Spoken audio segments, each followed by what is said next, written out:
Great Expectations by Charles Dickens. Chapter 14. It is a most miserable thing to feel ashamed of home. There may be black ingratitude in the thing, and the punishment may be retributive and well deserved, but that it is a miserable thing I can testify. Home had never been a very pleasant place to me, because of my sister's temper. But Joe had sanctified it, and I had believed in it. I had believed in the best parlour as a most elegant saloon.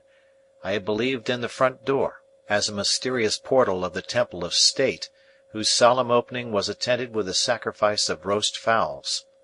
I had believed in the kitchen as a chaste though not magnificent apartment. I had believed in the forge as the glowing road to manhood and independence. Within a single year all this was changed. Now it was all coarse and common, and I would not have had Miss Havisham and Estella see it on any account. How much of my ungracious condition of mind may have been my own fault, how much Miss Havisham's, how much my sister's, is now of no moment to me or to any one. The change was made in me, the thing was done.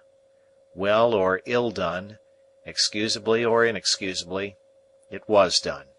Once, it had seemed to me that when I should at last roll up my shirt-sleeves and go into the forge, Joe's 'prentice, I should be distinguished and happy. Now the reality was in my hold, I only felt that I was dusty with the dust of small coal, and that I had a weight upon my daily remembrance to which the anvil was a feather. There have been occasions in my later life, I suppose as in most lives, when I have felt for a time as if a thick curtain had fallen on all its interest and romance, to shut me out from anything save dull endurance any more. Never has that curtain dropped so heavy and blank as when my way in life lay stretched out straight before me through the newly entered road of apprenticeship to Joe. I remember that at a later period of my time I used to stand about the churchyard on Sunday evenings when night was falling, comparing my own perspective with the windy marsh view, and making out some likeness between them by thinking how flat and low both were, and how on both there came an unknown way and a dark mist and then the sea. I was quite as dejected on the first working day of my apprenticeship as in that after-time, but I am glad to know that I never breathed a murmur to Joe while my indentures lasted. It is about the only thing I am glad to know of myself in that connection. For though it includes what I proceed to add, all the merit of what I proceed to add was Joe's. It was not because I was faithful, but because Joe was faithful, that I never ran away and went for a soldier or a sailor. It was not because I had a strong sense of the virtue of industry, but because Joe had a strong sense of the virtue of industry, that I worked with tolerable zeal against the grain.